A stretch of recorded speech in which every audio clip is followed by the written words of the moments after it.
আল্লাহ আমার রব, এই রবি আমার সব, দামে দামে তুন মনে তারি অনুভব। তোমার দুনিয়াতে আমি যেদিকে তাকাই, অথই নিয়ামতে ডুবে আছি সবাই। পাক পাখালির গানে শুনি তসবি কলো রব, তসবি কলো রব, আল্লাহ আমার রব। আসসালামু আলাইকুম প্রিয় দর্শক, আপনারা যারা দেশে আছেন প্রবাসে, সবাইকে জানাই মাহে রমজানের শুভেচ্ছা। শুরু হলো পবিত্র রমজান উপলক্ষে এনটিভি আয়োজিত এবং ফটিকা নিবেদিত লাইভ অনুষ্ঠান আপনার জিজ্ঞাসা। এই অনুষ্ঠানে আপনারা জীবন ঘনিষ্ঠ ইসলাম বিষয়ক বিভিন্ন প্রশ্ন করতে পারেন প্রাসঙ্গিক আলোচনার বিষয়েও। আমাদের আজকের প্রাসঙ্গিক আলোচনার বিষয় যেসব কারণে রোজা ভঙ্গ হয় না। আপনাদের সাথে আছি আমি জয়নুল আবেদিন আজাদ। আজকেও আপনাদের প্রশ্নের জিজ্ঞাসার সরাসরি জবাব দিচ্ছেন বিশিষ্ট আলেম ডক্টর মোহাম্মদ সৈফুল্লাহ। আসসালামু আলাইকুম ওয়া রাহমাতুল্লাহি ওয়া বারাকাতুহু। প্রিয় দর্শক, চলুন তাহলে জিজ্ঞাসার আলোকিত ভুবনে আমরা প্রশ্ন নিচ্ছি। আসসালামু আলাইকুম। দর্শক, আপনার পরিচয় দিয়ে প্রশ্ন করুন। আসসালামু আলাইকুম। ওয়ালাইকুম আসসালাম। সাভার থেকে টুটুল বলতেছিলাম, মোহাম্মদ ইফতেখার আলম টুটুল। জি বলুন। আপনারা ভালো আছেন? আলহামদুলিল্লাহ। জি, আমার তিনটা প্রশ্ন ছিল। জি। আমি যদি কোনো কারণে কোনো ওয়াক্তে নামাজ না পড়ি, তাহলে কি আমার রোজা কি ভঙ্গ হয়ে যাবে কিনা, এটা একটু জানতে চাই। আর আমার দ্বিতীয় প্রশ্নটা হচ্ছে, যারা পুরো রোজা রাখে না, তাহলে নাকি তাদের জন্য ঈদ কি তাদের জন্য না, নাকি এটা একটু জানতে চাই। আর 3 নম্বর প্রশ্ন হচ্ছে, আমার রোজা থাকা অবস্থায় মা শিশুকে কি বুকের দুধ পান করাতে পারবে কিনা, এটা একটু জানতে চাই। এনটিভিকে অনেক ধন্যবাদ। ধন্যবাদ আপনাকে। বেশ কয়েকটি প্রশ্ন করেছেন। প্রথমে প্রশ্ন করেছেন, যদি রোজার সময় কোনো নামাজ কেউ না পড়েন তাহলে কি রোজা ভঙ্গ হবে? এই ভাই যে প্রশ্নটি করেছেন, আসলে এই প্রশ্নটি মানে রোজা ভঙ্গের কারণের মধ্যে নামাজ নেই, কিন্তু নামাজ পুরাটাই ভঙ্গ করে দেয়। মানে নামাজ মানে যেহেতু ঈমান মানে বিনষ্টকারী মানে কুফরির কাজ, তাই নামাজ যদি কেউ পরিহার করে বা বর্জন করে ইচ্ছাকৃতভাবে, তার সবটাই বাতিল হয়ে যাবে, সবটাই বন্ধ হয়ে যাবে। এই জন্য নামাজ ইচ্ছাকৃতভাবে যদি কেউ ত্যাগ করে, এই নামাজ ত্যাগকারী ব্যক্তি এই কাজটি কুফরি করার পরে তার আর কোনো আমলই অবশিষ্ট থাকে না। সুতরাং রোজা ভঙ্গনে সব কিছুই ভঙ্গ হয়ে যাবে। এটি হচ্ছে এমন যে মানে সব কিছুকে যেটা ভঙ্গ করে থাকে, তার মধ্যে নামাজ হচ্ছে একটি বিষয় যেটি সব কিছুকে ভঙ্গ করে দেয়। যেমন কোনো ব্যক্তি যদি কুফরি করে, তার আর কোনো নেক আমলের কোনো ওজন আল্লাহ রাব্বুল আলামিনের কাছে হবে না, নেক আমলের কোনো মূল্য হবে না। ঠিক অনুরূপভাবে সালাত যদি কেউ বর্জন করে থাকে ইচ্ছাকৃতভাবে, তার আর নেক আমলের কোনো মূল্য আল্লাহ রাব্বুল আলামিনের কাছে হবে না। আরও জানতে চেয়েছেন, কেউ যদি পুরো রোজা না রাখেন তাহলে তার জন্য কি ঈদ নয়? প্রশ্নই আসে না। ঈদ তো আল্লাহর বান্দাদের জন্য, যারা আল্লাহ রাব্বুল আলামিনের আনুগত্য করেছে, সিয়াম পালন করেছে, তাদের জন্য। সুতরাং সে শুধুমাত্র কেবল লৌকিক ঈদ যেটা আছে এই ঈদ করতে পারবে, প্রকৃত ঈদ তার অন্তরের মধ্যে সেভাবে সে উপলব্ধি করতে পারবে না। কারণ আল্লাহর বান্দা যেভাবে উপলব্ধি করতে পারবে আল্লাহর আনুগত্যের কারণে, ঈদের যে খুশিটুকু তার মধ্যে আসবে, সেই খুশি, সেই পুরস্কার, মানে সেই অবস্থান মূলত ওই ব্যক্তি লাভ করতে পারবে না যে ব্যক্তি সিয়াম পালন করে নাই, অথবা সিয়াম ছেড়ে দিয়েছে আর শুধুমাত্র ঈদ পালন করার জন্য বসে আছে। রোজা রেখে মা কি শিশুকে দুগ্ধ পান করাতে পারবেন? হ্যাঁ, মা শিশুকে দুধ দিতে পারবেন, দুধ দেওয়া জায়েজ, এতে সিয়াম নষ্ট হয় না। আমরা একটি টেলিফোন নিচ্ছি। আসসালামু আলাইকুম। দর্শক, আপনার পরিচয় দিয়ে প্রশ্ন করুন। ওয়ালাইকুম আসসালাম। জি, আমার প্রশ্ন হলো, তারাবির নামাজের যে ফেকরা আছে, কোন জায়গায় 8 রাকাত, কোন জায়গায় 20 রাকাত, কোথাও বলে তারাবি নবীজি পড়ছেন কিনা। আসলে তারাবির নামাজের নবীজি কি তারাবির নামাজ জামাতের সাথে পড়েছিলেন বা জামাত করে পড়াইছেন? নবীজির আমলে তারাবি কয় রাকাত ছিল? ধন্যবাদ। আর আরেকটা প্রশ্ন হইল জাকাতের বিষয়। আমার কাছে ধরেন 50 ভরির উপরে স্বর্ণ আছে, এই স্বর্ণগুলো সমস্তটাই ব্যবহারের জন্য, এটা কোনো ব্যবসার জন্য স্টক করা হয়নি, এখন পুরোটাই ব্যবহার হয়। এখন আমি এইখান থেকে সবগুলোর কি জাকাত দিব নাকি কোনো এর মধ্যে কোনো কিছু আছে একটু বুঝায় বলবেন? জি, ধন্যবাদ আপনাকে। তারাবি নামাজ প্রসঙ্গে কিছু প্রশ্ন করেছেন, কে বলে 8 রাকাত, কে বলে 20 রাকাত, এবং নবী সাল্লাল্লাহু আলাইহি ওয়াসাল্লামের সময় তিনি পড়েছেন কিনা, কত রাকাত পড়েছেন? আসলে মানে 8 রাকাত 20 রাকাতে যে বক্তব্যগুলো শুনতে পাচ্ছেন, এগুলো এই কারণেই যে আলেমদের এই বিষয়ে মতবিরোধ আছে। মানে এই নামাজের ব্যাপারে, নামাজের সংখ্যার ব্যাপারে, রাকাত সংখ্যার ব্যাপারে আলেমদের মাঝে মতবিরোধ রয়েছে। বাকি নবী সাল্লাল্লাহু আলাইহি ওয়াসাল্লামের সময় নবী সাল্লাল্লাহু আলাইহি ওয়াসাল্লাম তারাবিহের সালাত আদায় করেছেন, জামাতে আদায় করেছেন। নবী সাল্লাল্লাহু আলাইহি ওয়াসাল্লাম শুধুমাত্র 3 রাত আদায় করেছেন। বাকি নবী সাল্লাল্লাহু আলাইহি ওয়াসাল্লাম ফরজ হয়ে যাওয়ার আশঙ্কা থাকার কারণে নবী সাল্লাল্লাহু আলাইহি ওয়াসাল্লাম কন্টিনিউ করেননি, এটাকে মানে ধারাবাহিক নিয়মিত আদায় করেননি।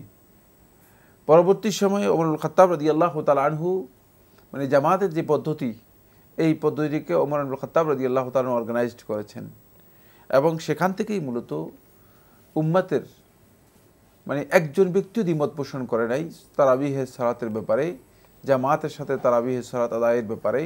সবাই বলেছে যে এটি সুন্নাহ এবং এটি সালাফদের আমল দ্বারা সাব্যস্ত হয়েছে। এটা ওমর ইবনুল খাত্তাব রাদিয়াল্লাহু তাআলা আনহু মানে পরবর্তী সময় এটাকে অর্গানাইজড করেছেন এবং সবাই মেনে নিয়েছেন। সাহাবায়ে কেরামদের মধ্যে কেউ মানে ওমর ইবনুল খাত্তাব রাদিয়াল্লাহু তাআলা এই কাজটাকে মানে কোনোভাবেই তারা মানে এটাকে দ্বিমত পোষণ করেননি অথবা এই কাজের বিরুদ্ধে কোনো বক্তব্য দেননি যে এটা মানে আপনি ভুল কাজ করছেন, বরং এটাকে সমর্থন করেছেন। ফলে এখানে সাহাবায়ে কেরামের সকলেরই সমর্থন ছিল, সম্মতি ছিল, ঐক্য ছিল। এভাবেই মূলত তারাবিহের সালাত প্রমাণিত হয়েছে। বাকি এখানে উদাহরণ আছে, সেটা হলো এই রাকাত সংখ্যা আল্লাহ নবী সাল্লাল্লাহু আলাইহি ওয়াসাল্লাম নির্দিষ্ট করে যাননি। নবী সাল্লাল্লাহু আলাইহি ওয়াসাল্লামের সময় রাকাত নির্দিষ্ট ছিল না। পরবর্তী সময় ওমর ইবনুল খাত্তাব রাদিয়াল্লাহু তাআলার সময় মানে কেউ কেউ বলেছেন যে 20 রাকাত আদায় করেছেন, কেউ কেউ বলেছেন যে মানে 8 বা 11 রাকাত আদায় করেছেন। সেখানেও আলেমদের দ্বিমত রয়েছে, বিভিন্ন রেওয়ায়েত রয়েছে। এটি সহজ বিষয়, খুবই সহজ। সেটা হচ্ছে এই মানে আপনি যে কোনো একটি আদায় করেন আপনার জন্য সহজ হয়ে যাবে এবং আদায় করলেই বৈধ হয়ে যাবে। এটা ইসলামের একটা সবচেয়ে বড় প্রশস্ততার দিক। সেটা হচ্ছে এটা কোনো ফরজ নয়, জি, মানে প্রশস্ততার দিক হচ্ছে এই যে আপনি 8 রাকাত চান তাহলে আদায় করতে পারবেন, আপনি 20 রাকাত চান আদায় করতে পারবেন, বেশিও পারবেন। হ্যাঁ, তবে 2 রাকাত করে পড়া হচ্ছে এর বিধান। একেবারে সুবে সাদেক উদিত হওয়া পর্যন্ত আপনি পড়তে পারবেন। আমাদের ভাই আরেকটি প্রশ্ন করেছেন, ওনাদের কাছে 50 ভরি স্বর্ণ আছে, গহনা, এগুলি ব্যবহৃত হয়। তো ওনার প্রশ্ন, এই 50 ভরির কি জাকাত দিতে হবে? হ্যাঁ, জাকাত দিলে আপনি 50 ভরির জাকাত দিতে হবে, কিন্তু ব্যবহৃত স্বর্ণের মধ্যে আলেমদের দ্বিমত আছে। একদল উলামায়ে কেরাম বলেছেন এর উপর জাকাত আসবে না, আরেকদল উলামায়ে কেরাম বলেছেন এর উপর জাকাত আসবে। যদি জাকাত দেন তাহলে আপনাকে 50 ভরির জাকাত দিতে হবে। আর যদি আপনি মনে করেন যে না, আমি আরেকটি অভিমত আছে যে জাকাত না দিলেও চলবে, আমি জাকাত দেব না, তাহলেও আপনি সেটা করতে পারেন। আমরা মনে করে থাকি যে ব্যবহৃত স্বর্ণের উপর মূলত জাকাত নেই, এটাকেই বিশুদ্ধ অভিমত হিসেবে গ্রহণ করেছি। এবং এটাই আমরা দেখি যে অধিকাংশ কোরআন এবং হাদিসের যে নির্দেশনা এবং ইসলামের যে নির্দেশনা, মূলত মৌলিক নির্দেশনার সাথে এটা মানে সঙ্গতিপূর্ণ বা সামঞ্জস্যপূর্ণ। যেমন ব্যবহৃত গাড়ির উপর জাকাত হবে না, ব্যবহৃত বাড়ির উপর জাকাত হবে না, মানে একেবারে ইসলামে কোনো ব্যবহৃত বস্তুর উপর জাকাত নেই। জি, আমরা আরেকটি টেলিফোন নিচ্ছি। আসসালামু আলাইকুম। দর্শক, আপনার পরিচয় দিয়ে প্রশ্ন করুন। আসসালামু আলাইকুম। ওয়ালাইকুম আসসালাম। জি, আমি উত্তরা থেকে মোহাম্মদ ইদ্রিস বলছি। জি, আমি একজনের কাছে টাকা পাই, যদি আমি টাকাটা ওকে বলি যে জাকাত হিসেবে আপনাকে দিয়ে দিলাম, এটা কি আমার জাকাত আদায় হয়ে যাবে? ধন্যবাদ আপনাকে। পেয়েছেন তো প্রশ্ন? জি, পেয়েছি। এতে জাকাত আদায় হবে না, যেহেতু আপনি জাকাত আসলে দেননি। জি, আমরা আরেকটি টেলিফোন নিচ্ছি। আসসালামু আলাইকুম। দর্শক, আপনার পরিচয় দিয়ে প্রশ্ন করুন। আসসালামু আলাইকুম। ওয়ালাইকুম আসসালাম।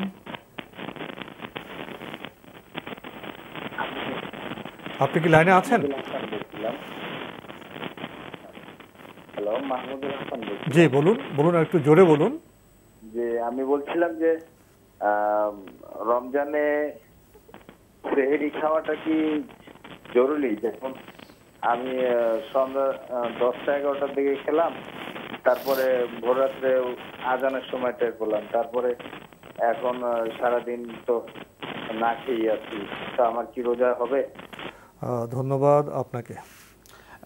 জরুরি বলতে আপনি যদি ফরজ বা ওয়াজিব মনে করেন, না, ফরজ ওয়াজিব নয়, কিন্তু জরুরি বলতে যদি আপনি মনে করেন যে সিয়ামের জন্য এটি কি অত্যন্ত গুরুত্বপূর্ণ বিষয়, হ্যাঁ অবশ্যই গুরুত্বপূর্ণ বিষয়। কারণ আল্লাহ নবী সাল্লাল্লাহু আলাইহি ওয়াসাল্লাম এই মর্মে একটি দুটি নয়, আল্লাহ নবী সাল্লাল্লাহু আলাইহি ওয়াসাল্লাম প্রায় 50টি হাদিস সাব্যস্ত হয়েছে এবং এর ফজিলত রাসূলুল্লাহ সাল্লাল্লাহু আলাইহি ওয়াসাল্লাম বর্ণনা করেছেন। তাই মানে সাহরি খাওয়া রমাদান মাসে সিয়ামের জন্য গুরুত্বপূর্ণ, স্বাস্থ্যের জন্য গুরুত্বপূর্ণ এবং নবী সাল্লাল্লাহু আলাইহি ওয়াসাল্লাম এর ফজিলত বলেছেন, এর ফজিলত লাভ করার জন্য গুরুত্বপূর্ণ। আনাস ইবনে মালিক রাদিয়াল্লাহু তাআলা আনহু বর্ণনা করেন, তিনি বলেন, সামিআতু রাসূলুল্লাহ সাল্লাল্লাহু আলাইহি ওয়াসাল্লাম, রাসূলুল্লাহ সাল্লাল্লাহু আলাইহি ওয়াসাল্লামকে আমি বলতে শুনেছি, ইয়াকুল তাসাহহারু ফাইন্না ফিস সুহুরি বারাকা, তোমরা সেহরি করো কারণ ফাইন্না ফিস সুহুরি বারাকা, সাহরির মধ্যে তোমাদের জন্য বরকত রয়ে গিয়েছে। তাহলে আপনি বরকত থেকে মাহরুম হলেন ইচ্ছাকৃতভাবে। এই জন্য এটি জরুরি, কোনো সন্দেহ নেই, কিন্তু ফরজ ওয়াজিব নয়। তবে যদি কোনো কারণে কোনো ভাই সাহরি করতে না পারেন, তার সিয়াম হয়ে যাবে, সিয়াম নষ্ট হবে না। আমরা আরেকটি টেলিফোন নিচ্ছি। আসসালামু আলাইকুম। দর্শক, আপনার পরিচয় দিয়ে প্রশ্ন করুন। হ্যালো, আসসালামু আলাইকুম। ওয়ালাইকুম আসসালাম। আমি জাহিদ বলছিলাম লালবাগ, ঢাকা থেকে। জি ভাইয়া বলুন। আচ্ছা, আমার কয়েকটি প্রশ্ন ছিল। প্রথম প্রশ্ন হচ্ছে যে আমরা সেহরি খাওয়ার সময় আজানের আগে, মানে ফজরের আজানের আগে মাইকে শুনতে পাই যে সেহরি খাওয়ার সময় শেষ। এই শেষ বলার পরে মুয়াজ্জিন সাহেব 3-4 মিনিট পরে আজান দেন এবং তারপরে আজান শুরু হয়। এখন এই যে শেষ বলল, এরপরে কি কোনো কিছু খাওয়া যাবে না? এটা কি নিষেধ? এটা একটা প্রশ্ন। আর দ্বিতীয় প্রশ্ন হচ্ছে কাঁকড়া খাওয়া এটা কি হারাম? বা কাঁসার থালায়, হিন্দুরা যেহেতু সাধারণত কাঁসার থালায় খাওয়া দাওয়া করে, এটা কি হারাম হবে? তৃতীয় প্রশ্নটা হচ্ছে যে আমরা শুনেছি যে হযরত আদম আলাইহিস সালাম, আমাদের আদি পিতা, ওনার পায়ের চিহ্ন আছে শ্রীলঙ্কাতে। এই কথাটি কতটুকু সত্যি?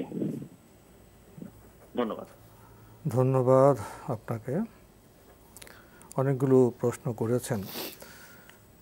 প্রথমে ওনার প্রশ্ন, সেহরির আগে আজান দেওয়া হয়, বলা হয় সেহরির সময় শেষ, এর কয়েক মিনিট পরে আজান দেওয়া হয়, তো যখন শেষ বললেন তারপরে কি কিছু খাওয়া যাবে না?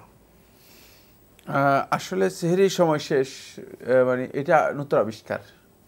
মানে মূলত আল্লাহ নবী সাল্লাল্লাহু আলাইহি ওয়াসাল্লামের যুগ থেকে আরম্ভ করে সব যুগেই যেটি আমল ছিল সেটি হচ্ছে এই যে সেহরির সময় শেষ হয়ে গেলে ফজরে আজান দেবে, আজানের মাধ্যমেই লোকেরা আর মানে খাবে না। হাত্তা ইউআদ্দিনা ইবনু উম্মি মাকতুম, এবং রাসূলুল্লাহ সাল্লাল্লাহু আলাইহি ওয়াসাল্লাম বলেন ইবনু উম্মি মাকতুম অর্থাৎ আব্দুল্লাহ ইবনু উম্মি মাকতুম রাদিয়াল্লাহু তাআলা আনহু আজান দেওয়া পর্যন্ত, কারণ তিনি ফজর উদিত হওয়ার পর আজান দেন, তাই তার আজান পর্যন্ত খাওয়ার বিধান দেওয়া আছে। তিনি আজান দেওয়ার পরে আর কেউ খেতেন না। এই বিধানটি একেবারে আল্লাহ নবী সাল্লাল্লাহু আলাইহি ওয়াসাল্লামের যুগ থেকে চালু হয়ে আসছে। নতুন যেটা আমরা নিজেদের জন্য আবিষ্কার করেছি সেটা হচ্ছে এই যে এখন দেখা যাচ্ছে যে একদল লোক মানে একটা নির্দিষ্ট সময় সেহরি খাওয়ার সময় শেষ, সেহরি খাওয়ার সময় শেষ, মানে এই কথাটি বলার কোনো মানে যুক্তিকতা নেই। আবার তার 7 মিনিট পরে বা 6 মিনিট পরে আজান দিচ্ছেন, এটাও শুদ্ধ নয়। এই তরিকাটাই সম্পূর্ণরূপে ভুল এবং বিচ্যুত তরিকা। এটা সালফে সালিহিনের আমল দ্বারাও প্রমাণিত নয়, আর তরিকাটাও শুদ্ধ নয়। বরং শবে সাদেক হয়ে গেলে আজান দিয়ে দিবে, এটা হচ্ছে সুন্নাহ তরিকা। এবং আজান দেওয়াটাই হচ্ছে, আজানের মাধ্যমে মানুষ জানতে পারবে যে আজান হয়ে গিয়েছে, সুতরাং তারা আর খেতে পারবে না।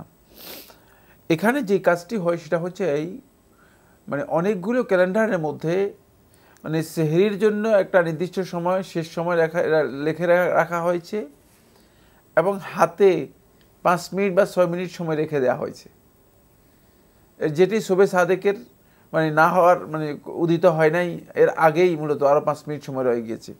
যদি এমনটি হয় তাহলে আজান হওয়া পর্যন্ত খাওয়া জায়েজ রয়েছে। কিন্তু আসলে সেখানে আপনি যে এলাকায় আছেন সেই এলাকায় কীভাবে সেটা ফলো করা হচ্ছে তার উপর নির্ভর করে আছে। তারা যদি সেভাবে ফলো করে থাকে যে মানে সেহরির সময় শেষ বলার পরেও আরও 5 মিনিট সুবে সাদেকের জন্য রয়ে গিয়েছে, তারা মানে গুরুত্বের জন্য অথবা সতর্কতার জন্য 5 মিনিট হাতে রেখে বলেছে সময় শেষ, তাহলে এই অবস্থায় আজান পর্যন্ত খাওয়া আপনার জন্য জায়েজ হবে, কোনো সন্দেহ নেই। আর এখন আসলে ওই মানে ওই ব্যক্তির আজ সেহরির সময় শেষ, এর জন্য অপেক্ষা করার প্রয়োজন নেই। ঘড়ি দেখে আমরা বুঝতে পারি যে কখন সময় শেষ হবে, কখন সূর্যাস্ত হবে, কখন সূর্য উদিত হবে, সব বিষয় মূলত ঘড়ির মাধ্যমে এখন নির্ধারণ করা যায়। এটি সহজ পদ্ধতি। সুতরাং আপনি মানে ঘড়ি ব্যবহার করুন, তাহলে আপনি এটা জানতে আপনার জন্য সহজ হবে। মূল বিষয়টা হলো শোবে সাদেক। শোবে সাদেক, শোবে সাদেক হলে সেহরি খাওয়ার সময় শেষ এবং আজানটা তখনই দেওয়া, তখনই আজান দিতে হবে। তাহলে সব বিভ্রান্তি থেকে আমানা, এটা হচ্ছে সব বিভ্রান্তি থেকে মুক্ত হতে পারি। উনি আরও প্রশ্ন করেছেন, কাঁকড়া খাওয়া কি বৈধ? কাঁকড়া খাওয়া নিয়ে আলেমদের মধ্যে দ্বিমত রয়েছে।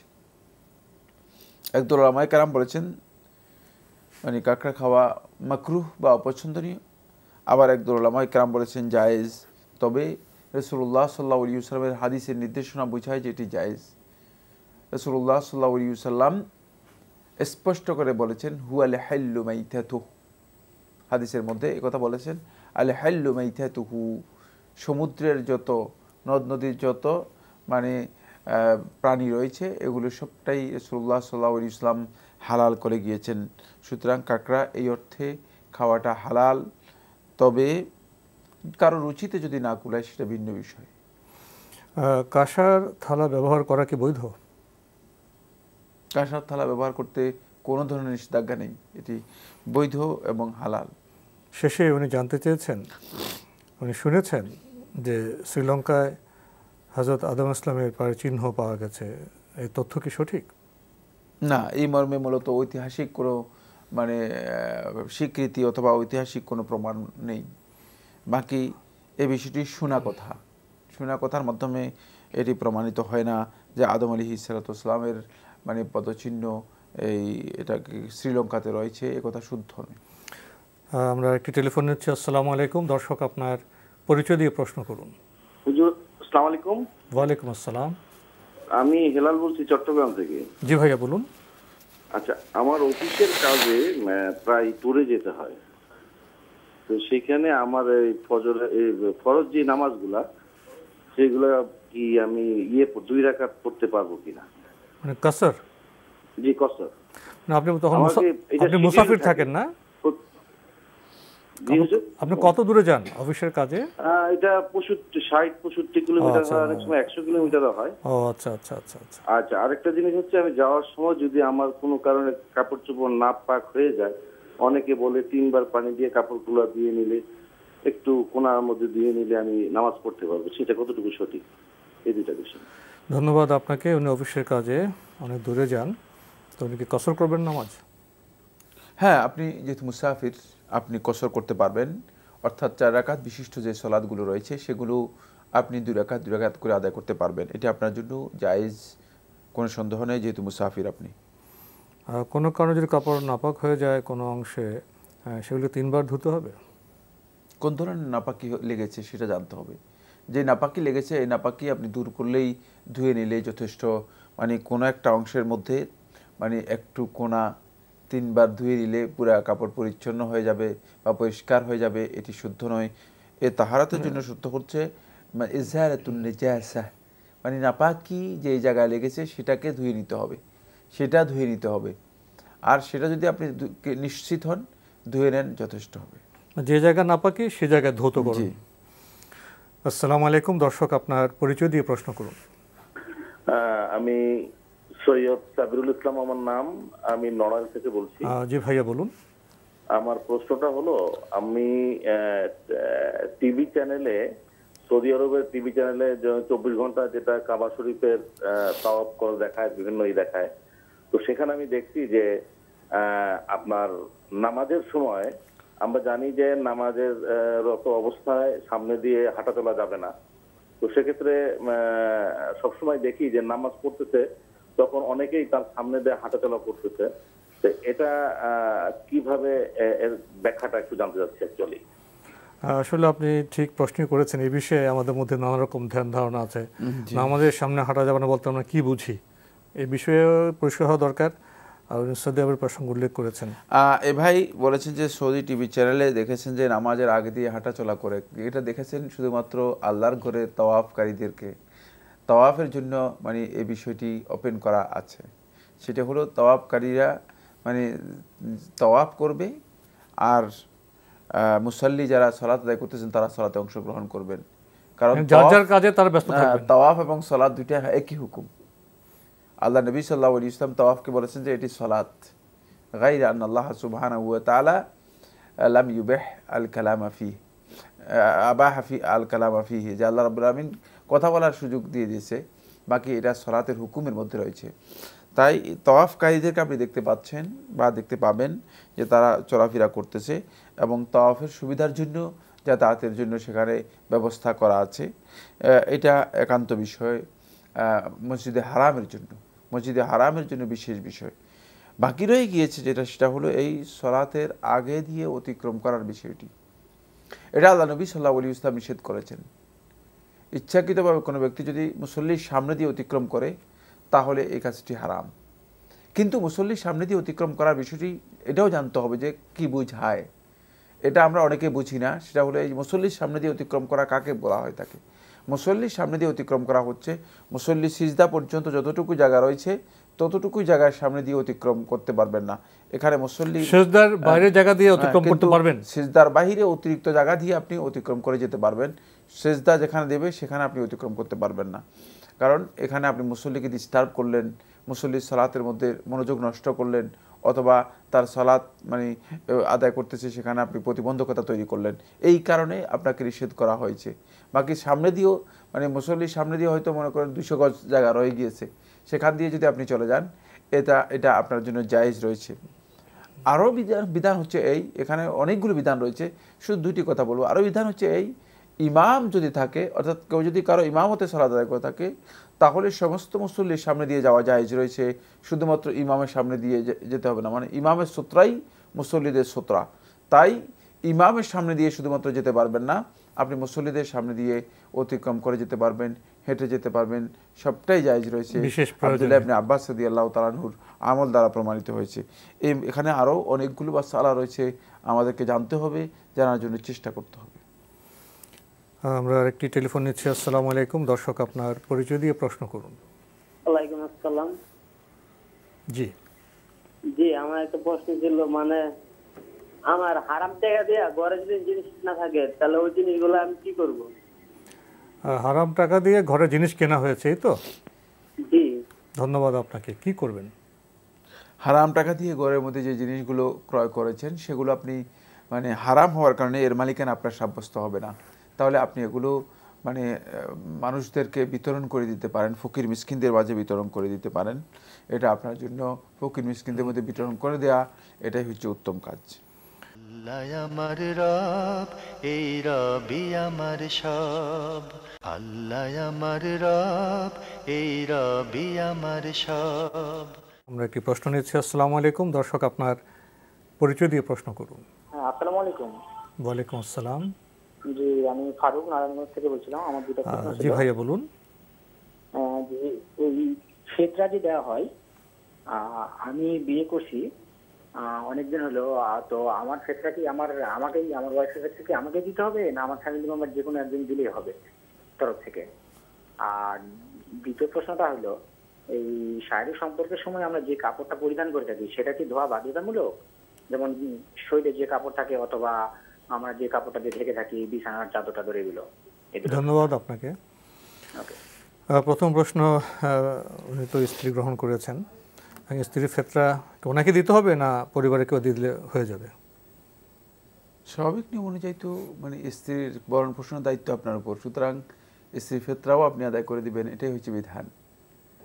এখন যদি পরিবারের অন্য কেউ আদায় করে তাহলেও আদায় হয়ে যাবে, কিন্তু ওয়াজিব হচ্ছে আপনার উপর, দায়িত্ব হচ্ছে আপনার।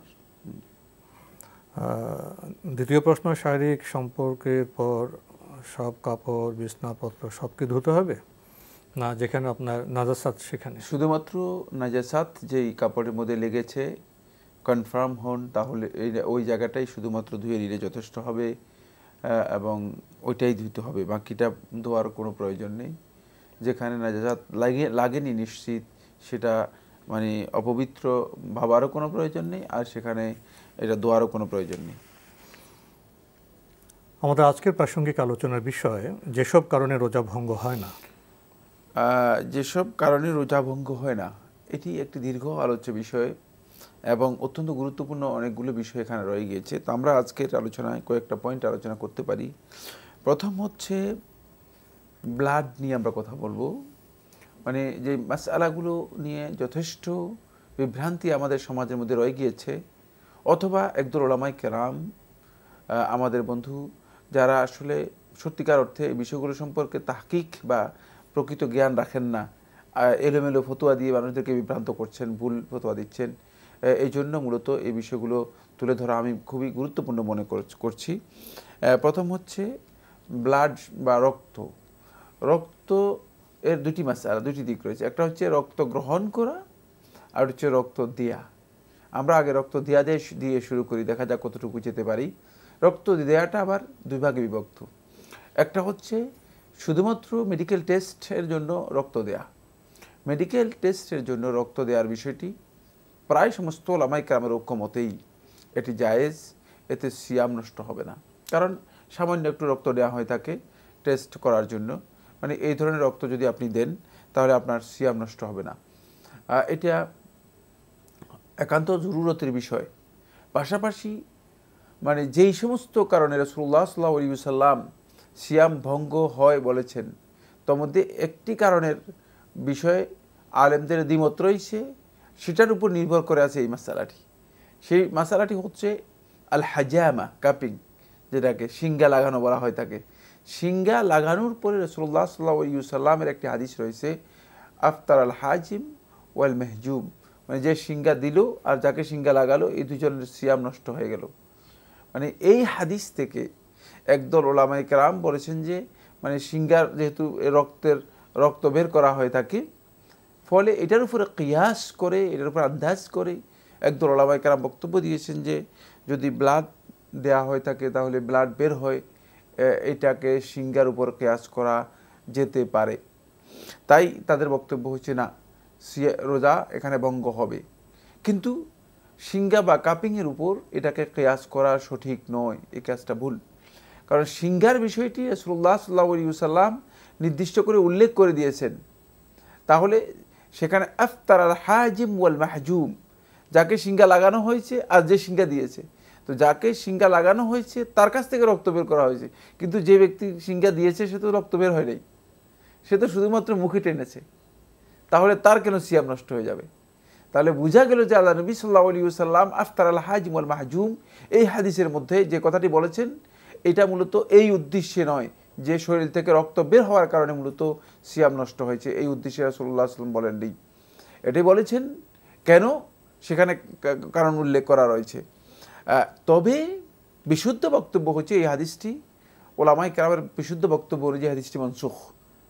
রাসূলুল্লাহ সাল্লাল্লাহু আলাইহি ওয়াসাল্লামের আরেকটি হাদিস যে ইহতাজামা রাসূলুল্লাহ সাল্লাল্লাহু আলাইহি ওয়াসাল্লাম ওয়া হুয়া সাইম, রাসূলুল্লাহ সাল্লাল্লাহু আলাইহি ওয়াসাল্লাম শিঙ্গা লাগিয়েছেন এই অবস্থায় যে রাসূলুল্লাহ সাল্লাল্লাহু আলাইহি ওয়াসাল্লাম রোজাদার। তাহলে বোঝা গেল এই হাদিস থেকে রাসূল সাল্লাল্লাহু আলাইহি ওয়াসাল্লাম রোজাদার অবস্থায়, সিয়াম পালনরত অবস্থায় রাসূলুল্লাহ সাল্লাল্লাহু আলাইহি ওয়াসাল্লাম শিঙ্গা লাগিয়েছেন। যদি শিঙ্গা মানে সিয়াম পালনরত অবস্থায় শিঙ্গা লাগিয়ে থাকেন তাহলে শিঙ্গার মাধ্যমে পরবর্তী শেষ বিষয়টি হচ্ছে যে সিয়াম নষ্ট হবে না। তাহলে আপনার প্রয়োজনে পরীক্ষার জন্য রক্ত দেওয়া যাবে। মানে এখন আমরা এতটুকু কনক্লুশনে আসতে চাই যে যারা মনে করে থাকেন যে সিয়াম নষ্ট হয়ে যাবে, তারা এটা কিয়াস করে থাকেন ওই যে হাজামার উপর, কাপিং এর উপর। এই কিয়াসটি তাদের শুদ্ধ নয়, বরং এখানে বিশুদ্ধ বক্তব্য হচ্ছে আপনি যদি টেস্টের জন্য ব্লাড দেন তাহলে আপনার সিয়াম নষ্ট হবে না, যেহেতু এটি আপনার জরুরত প্রয়োজন, এজন্য এটাকে অধিকাংশ উলামায়ে কেরাম জায়েজ বলেছেন। রক্ত কি গ্রহণ করতে পারবেন? মানে হ্যাঁ, রক্ত গ্রহণ করার বিষয়টি নিয়ে আমরা আলোচনা করব পরবর্তীতে। আমাদের সময়টা এখন নেই, কিন্তু সংক্ষেপে জানতে চাচ্ছি রক্ত গ্রহণ করলে কি রোজা ভাঙবে? খুব সংক্ষিপ্ত মাসালা নয়, রক্ত তিনি গ্রহণ করতে পারেন, রক্ত গ্রহণ করতে পারেন, এক্ষেত্রে তার সিয়াম নষ্ট হবে না যদি তিনি রক্ত গ্রহণ করেন। এই বিষয়ে আমরা প্রয়োজনীয় আলোচনা সামনে করার চেষ্টা করব। আসসালামু আলাইকুম। দর্শক, আপনার পরিচয় দিয়ে প্রশ্ন করুন। আসসালামু আলাইকুম। ওয়ালাইকুম আসসালাম। আমার নাম রমিজ খান, আমি কৃষি গবেষণা কেন্দ্র যশোর থেকে বলছি। জি বলুন। আমার প্রশ্ন হচ্ছে আপনার এই তারাবি নামাজ বিষয়ে। জি, আমি শুনেছি তারাবি শব্দের অর্থ কি, জানতে পারি কি? বলুন। তারাবি শব্দের অর্থটা কি আসলে? এটাই তো শুনি আরামদায়ক একটা বিষয় শুনি। জি, আসলে কতটুকু সত্যতা জানি না। তো আরামের নামাজ যেটাকে বাংলায় বলে, আমরা এতটুকু বুঝি। তো আপনাদের কাছে একটু আমাদের জানার বিষয় এই যে আরামের নামাজ বলতে কি বোঝাতে চাচ্ছে এখানে? জি, আসলে এই নামাজটা কি 8 রাকাত না 20 রাকাত, এটা সম্পর্কে একটু পার্টিকুলারলি জানতে চাই। ধন্যবাদ আপনাকে। তারাবি নামাজ, আরামের নামাজ, এ বিষয়ে আসলে কি বলা হয়েছে? এই ভাই তারাবিহ শব্দের অর্থ করেছেন আরাম, হতে পারে কাছাকাছি। তারাবিহ শব্দটা জামা, মানে প্লুরাল, বহু বচন। এর এক বচন হচ্ছে তারবিহ। তারবিহ হলো কাউকে মানে আরাম দেয়া, মানে কাউকে মানে কোনো বিষয়ে রেস্ট দেয়া। মানে এটি এই জন্য মানে এর নাম তারবিহ করা হয়েছে অথবা তারাবিহ করা হয়েছে যে যারা এই তারাবিহের সালাত আদায় করতেন তারা দীর্ঘ কিয়াম করতেন এবং রেস্ট নিয়ে নিয়ে করতেন, এবং ধীরে সুস্থে নামাজটা পড়তেন। 4 রাকাত অথবা 2 রাকাত রেস্ট নিয়ে নিয়ে তারা এই সালাতটি আদায় করতেন, সুস্থে ধীরে সুস্থে রেস্ট নিয়ে মানে আদায় করতেন। এই জন্য এর নাম হচ্ছে সালাতুত তারাবিহ। এখানে কোনো তাড়াহুড়ার ভাব ছিল না, মানে এখানে তাড়াহুড়া নেই। আর দীর্ঘ কিয়াম করার কারণে তারা মাঝখানে রেস্ট নিতেন, 4 রাকাতে রেস্ট নিতেন, 2 রাকাতে রেস্ট নিতেন, এইভাবে রেস্ট নিয়ে আদায় করতেন। এই জন্য তারা এটাকে সালাতুত তারাবিহ নাম দিয়েছেন। বাকি 8 রাকাত এবং 20 রাকাতের বিষয়টি আমরা আগে আলোচনা করে ফেলেছি, একেবারে শুরুতে এই প্রশ্ন এসেছে। সেটি হচ্ছে 8 রাকাতও পড়তে পারেন, 20 রাকাতও পড়তে পারেন। দুটি ওলামায়ে কেরামের বক্তব্য রয়েছে, দুটির পক্ষেই আলেমদের মানে দলিলও রয়েছে, এবং এটি মূলত খুব সহজ বিষয়। এ নিয়ে বাড়াবাড়ির কোনো কারণ নেই। এটাকে সহজভাবে চিন্তা করলেই যথেষ্ট। নফল নামাজ, অতিরিক্ত নামাজ আপনি আরও বেশিও পড়তে পারেন। আপনি 36 রাকাত পড়তে পারেন, 41 রাকাত পড়তে পারেন। ইমাম মালিক রহমতুল্লাহর সময় তিনি এবং মসজিদুন নবী সাল্লাল্লাহু আলাইহি ওয়াসাল্লামে লোকেরা 36 রাকাত আদায় করত। সুতরাং এটা বেশিও আদায় করতে পারেন, কোনো অসুবিধা নেই। আসসালামু আলাইকুম। দর্শক, পরিচয় দিয়ে প্রশ্ন করুন। আসসালামু আলাইকুম। ওয়ালাইকুম আসসালাম। ফজরের আমার দুইটা প্রশ্ন। ফজরের আযান হওয়ার পরে বড় সুন্নত পড়ি, আর মসজিদে গিয়ে সময় থাকে 5-10 মিনিট। আমি কি তাহলে মসজিদ নামাজ পড়তাম পারমু? আর 2 নম্বর প্রশ্ন হলো আসরের নামাজের পরে আমি বাসায় চা পানি খাইয়া 10 মিনিট আগে মসজিদে যাই, গিয়া তাহলে মসজিদ নামাজ পড়তাম পারমু নি?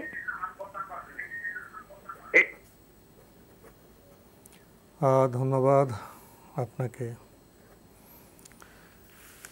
প্রশ্ন তো করেছেন ফজরের আজান, তারপরে সুন্নত নামাজ পড়ে এরপরে তাহিয়াতুল মসজিদ নামাজ পারবেন কিনা।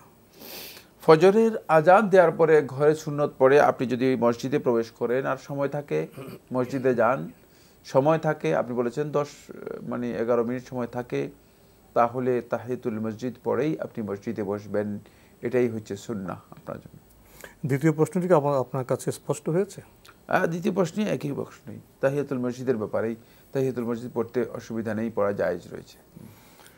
আমরা আরেকটি টেলিফোন নিচ্ছি। আসসালামু আলাইকুম। দর্শক, আপনার পরিচয় দিয়ে প্রশ্ন করুন। হ্যালো, আসসালামু আলাইকুম। ওয়ালাইকুম আসসালাম। জি বলুন। জি, আমি দুবাই থেকে বলতেছি। জি বলুন। আমার একটা প্রশ্ন হলো যে আপনার ব্যাংকের মধ্যে আমরা যে টাকাটা জমা রাখি, ওই জমা টাকার সাথে কিছু বাড়তি কিছু টাকা আসে, যেটারে আমরা বলি মুনাফা। ওইটুকু খাওয়াটা কি কতটুকু শরীর সম্মত? আর দ্বিতীয় প্রশ্ন হচ্ছে যে আমরা ব্যাংকের মধ্যে যে ডিপিএস রাখি, ডিপিএস এর কিছু বাড়তি টাকা আছে, ওটা কি সুদ হিসেবে গণনা করা হবে? আর কতটুকু শরীর সম্মত? আপনাকে ভাই একটু প্রশ্ন করতে চাই। আপনি তো আমাদের প্রশ্ন করছেন, আমরা তো আপনার টাকা জমা রাখিনি। আপনি টাকা ব্যাংকে জমা রেখেছেন, সেখানে জিজ্ঞেস করেছেন আপনাদেরকে লাভ দিচ্ছে না সুদ দিচ্ছে?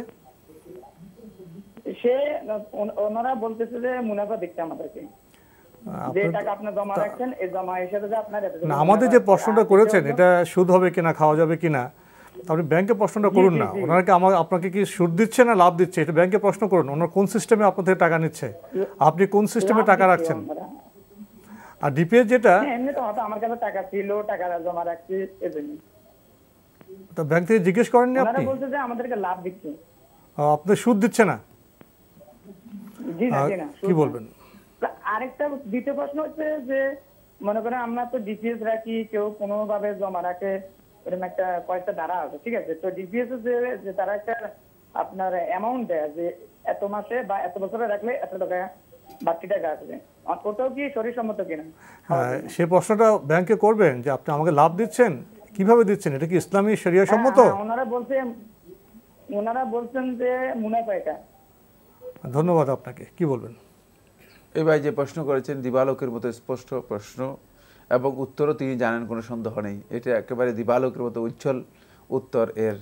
মানে আপনাকে তারা মুনাফা দিচ্ছেন এ কথা কখনো বলবেন না, তারা এটাই বলবেন যে আমরা মানে সুদি ব্যাংক, আমরা সুদ দিচ্ছি। কারণ সুদের ভিত্তিতেই সকল লেনদেন সেখানে থাকে।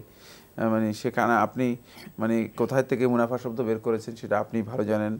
বাকি ব্যাংকের সুদি ব্যাংকের কোনো লেনদেন যদি হয় সেটি সুদভিত্তিক লেনদেন হবে। আপনাকে যেহেতু টাকার এগেনিস্টে আপনাকে অতিরিক্ত দিচ্ছে, সেটা মুনাফা দিচ্ছে যদি কেউ বলে, তাহলেও সেটা সুদ। আমরা একটি টেলিফোন নিচ্ছি। আসসালামু আলাইকুম। দর্শক আপনার পরিচয় দিয়ে প্রশ্ন করুন। আসসালামু আলাইকুম। ওয়ালাইকুম আসসালাম। আমি বলতে চাচ্ছিলাম যে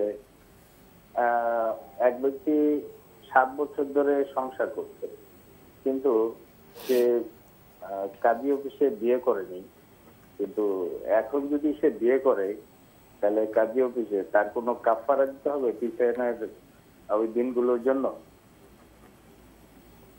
তো আগে মানে বিয়ে ছাড়াই জীবনযাপন করেছেন তাই না? 7 বছর বিয়ে ছাড়াই জীবনযাপন করেছেন, এই তো? জি জি। ধন্যবাদ আপনাকে। 7 বছর বিয়ে ছাড়াই জীবনযাপন করেছেন, এখন বোধোদয় ঘটেছে, এখন বিয়ে করতে চান, এই জন্য কাফারা দিতে হবে। কাফারা মানে কি কাফারা দিবেন প্রশ্নই আসে না। তিনি এখানে তার এই বিয়েটুকু ইসলামী শরিয়া অনুযায়ী গর্হিত হারাম বিয়ে, যেহেতু তিনি হারাম কাজে লিপ্ত ছিলেন, ফলে এই বিয়েটুকু তার বৈধ হবে না যতক্ষণ পর্যন্ত তিনি এই সম্পর্ক থেকে আগে বিচ্ছিন্ন না হয়ে মানে এখান থেকে বের না হবেন। বের হওয়ার পরে তিনি মানে পরবর্তী সময় যদি বিয়ের সুযোগ থাকে তিনি বিয়ে করবেন, কিন্তু এই সম্পর্ক থেকে তাকে বিচ্ছিন্ন হতে হবে প্রথমে। আমরা আরেকটি টেলিফোন নিচ্ছি। আসসালামু আলাইকুম। দর্শক আপনার পরিচয় দিয়ে প্রশ্ন করুন। আসসালামু আলাইকুম। ওয়ালাইকুম আসসালাম। আমার নাম আশরাফ হোসেন খোকন, কুমিল্লা দাউদকান্দি সাতপাড়া থেকে বলুন। জি ভাইয়া বলুন। আচ্ছা, আমি এই যে আপনাদের প্রোগ্রামটা দেখতেছি, কিন্তু এই প্রোগ্রামে তারাবির বিষয়ে অনেকগুলি প্রশ্ন আসছে, হয়তো এর মধ্যে আমার অ্যান্সার আছে কিনা। আমি যে বিষয়টা জানতে চাচ্ছি, তারাবি নিয়ে আমাদের দেশে একটা বিভিন্ন মানে মৌলবীদের বিভিন্ন রকম বিয়ে। আমি তারাবির গুরুত্বটা কি, এই তারাবির সাথে রোজার যে গুরুত্ব, এই গুরুত্বটা কি, আর তারাবিটা আসলে মানেটা কি, এই বিষয়টা এখনো আমি অনেকদিন যাবত চেষ্টা করতেছি আপনাদের লাইন পাওয়ার। হ্যাঁ, এটা। আর জাকাতের যে বিষয়টা আছে, যে আমি দেনা আছি, কয়েক লক্ষ টাকা দেনা আছি, কিন্তু আমার ঘরে মনে করেন যে বছর শেষে হয়তো 10, 15, 20 হাজার টাকা থাকতে পারে, কিন্তু আমি দেনাও আছে অনেক টাকা। এইখানে আমার সুদের বিষয়টা কি আসবে? সুদের বিষয়টা না, জাকাতের বিষয়টা। জাকাতের বিষয়টা। ধন্যবাদ আপনাকে। আমরা তো এসব বিষয়ে কথা বলে আসছি, হয়তো উনি আমাদের আলোচনা শুনেননি। উনি তারাবির গুরুত্ব কি জানতে চাচ্ছেন, তারাবির সাথে রোজা সম্পর্কে কি জানতে চাচ্ছেন, এবং তারাবির মানে অর্থটা কি? তারাবির গুরুত্ব রাসূলুল্লাহ সাল্লাল্লাহু আলাইহি ওয়াসাল্লাম সহিহ বুখারী এবং মুসলিম হাদিসের মধ্যে এভাবে বলেছেন, মান কামা রমাদানা ঈমানান ওয়া ইহতিসাবা গুফিরা লাহু মা তাকাদ্দাম মিন যামবিহি। যে রমাদান মাসের কিয়াম করলো ঈমানের সাথে এবং ইহতিসাবের সাথে, আল্লাহ রাব্বুল আলামিনের কাছে সওয়াবের আশা করে, গুফিরা লাহু মা তাকাদ্দাম মিন যামবিহি, তার পূর্ববর্তী যতগুলো গুনাহ আছে সবগুলো ক্ষমা করে দেওয়া হবে। এটি এত গুরুত্বপূর্ণ যে আপনার পূর্ববর্তী যা গুনাহ আছে সবগুলো ক্ষমা করে দেওয়া হবে। সুতরাং এর গুরুত্ব এই হাদিসেই যথেষ্ট, মানে একটা হাদিসে যথেষ্ট, আরও 3টা হাদিস রয়েছে। সুতরাং বুঝতে পেরেছেন যে এটি অত্যন্ত গুরুত্বপূর্ণ বিষয়। বাকি রয়ে গিয়েছে সেটা হলো এই সিয়ামের সাথে কি সম্পর্ক? সিয়াম এবং রমাদানের সাথে সম্পর্ক হচ্ছে তারাবিহ মূলত রমাদান মাসেই এবং সিয়ামের কারণেই তারাবিহ। তাই কিয়াম রমাদানের মর্যাদা সিয়ামের রমাদানের জন্য, অর্থাৎ রমাদান মাসের সিয়ামের জন্য, মানে রমাদান মাসের এই কিয়ামকে তারাবিহকে গুরুত্ব দেওয়া হয়েছে। এটা মূলত এই কারণেই। ফলে একটি আরেকটির সাথে ওতপ্রোতভাবে জড়িত, বিচ্ছিন্ন করার কোনো সুযোগ নেই আপনি। কিন্তু এখানে একটি বিষয় জানতে হবে, সেটা হচ্ছে এই মানে একটির উপর আরেকটি মানে নির্ভরশীল না, একটার জন্য আরেকটা শর্ত না। অর্থাৎ সিয়ামে রমাদানের মানে সহি হওয়ার জন্য কিয়ামে রমাদান অথবা তারাবিহ শর্ত নয়, আবার তারাবিহ সহি হওয়ার জন্য সিয়ামে রমাদানও শর্ত নয়। দুটি আলাদা ইবাদত, দুটি আলাদা ইবাদত, সম্পূর্ণ ভিন্ন ইবাদত। কিন্তু ভিন্ন ইবাদত হলেও একটার সাথে আরেকটি সম্পর্ক রয়েছে নিবিড়, যেহেতু এই দুটাকে মূলত একসাথেই মানে মর্যাদাপূর্ণ করা হয়েছে। রয়ে গেল তারাবিহ শব্দটি তাহকিক আমরা করেছি, তারবিহুন শব্দ থেকে এসেছে। তারবিহুন হলো রেস্ট দেয়া, আরাম দেয়া, মানে একটু আরামের সাথে নামাজগুলো মানে এই এই সালাতটা মূলত মানে আরামের সাথে ধীরস্থিরভাবে ধীরে সুস্থে মানে তারা দীর্ঘ সময় নিয়ে আদায় করতেন। এই জন্য এর নাম হচ্ছে তারবিহ অথবা তারাবিহ, তারবিহ অথবা তারাবিহ। জি, কোনো কারণে কেউ যদি তারাবিহ পড়তে না পারেন তাহলে কি রোজার কোনো ক্ষতি হবে? না, তারাবিহ যদি কোনো কারণে কেউ আদায় করতে না পারেন এতে তার সিয়াম নষ্ট হবে না, ওটা তো বলেছি, প্রথমেই বলে দিয়েছি। জি, যাকাত প্রসঙ্গে উনি বলেছেন ওনার দেনা আছে এবং বছর শেষে হয়তো 10-15 হাজার টাকা ওনার কাছে থাকে, তো ওনার এই অর্থের উপর কি জাকাত হবে? মানে শুধু 10-15 হাজার টাকা থাকলে তো এটা মানে নেশাব পরিমাণ হলো না। নেশাব পরিমাণটা অর্থ যদি আপনার কাছে থাকে তাহলে আপনার উপর জাকাত আসবে। আসসালামু আলাইকুম, প্রিয় দর্শক, আপনার পরিচয় দিয়ে প্রশ্ন করুন। আসসালামু আলাইকুম রহমতুল্লাহ। ওয়ালাইকুম আসসালাম। আমি খুলনা দারোগাপাড়া থেকে মোহাম্মদ আনোয়ার হোসেন বলছি। জি ভাইয়া বলুন। আমার দুইটা প্রশ্ন। প্রথম প্রশ্ন, কোরআন হাদিসের কোথাও তারাবি বলে কোনো উল্লেখ আছে কিনা? হ্যাঁ। আর দ্বিতীয় প্রশ্ন, আমরা রোজার মাসে সাহারি খাওয়ার পরপরই আজান দেয় নামাজের ওয়াক্ত শুরু হলে, কিন্তু এটা সারা বছর ওয়াক্ত শুরু এইভাবে দেয় না কেন? এটা শুধু রোজার মাসে ওয়াক্ত শুরু হওয়ার সঙ্গে সঙ্গে দেয়, কিন্তু পরবর্তী মাসগুলোতে ওইভাবে দেয় না। একটা সময় এক এক মসজিদে এক একটা সময় নির্ধারণ করা হয়। এই বিষয়ে আমি জানতে চাচ্ছিলাম। ধন্যবাদ আপনাকে। না, প্রথম প্রশ্ন, কোরআন হাদিসে তারাবির উল্লেখ আছে কি? না, তারাবিহ শব্দটা কোরআন এবং হাদিসের মধ্যে উল্লেখ নেই। ঠিকই বলেছেন, কোরআনের মধ্যেও নেই, রাসূলুল্লাহ সাল্লাল্লাহু আলাইহি ওয়াসাল্লাম হাদিসের মধ্যেও নেই। মানে কোরআনের মধ্যে এ বিষয়ে আলোচনাই নেই।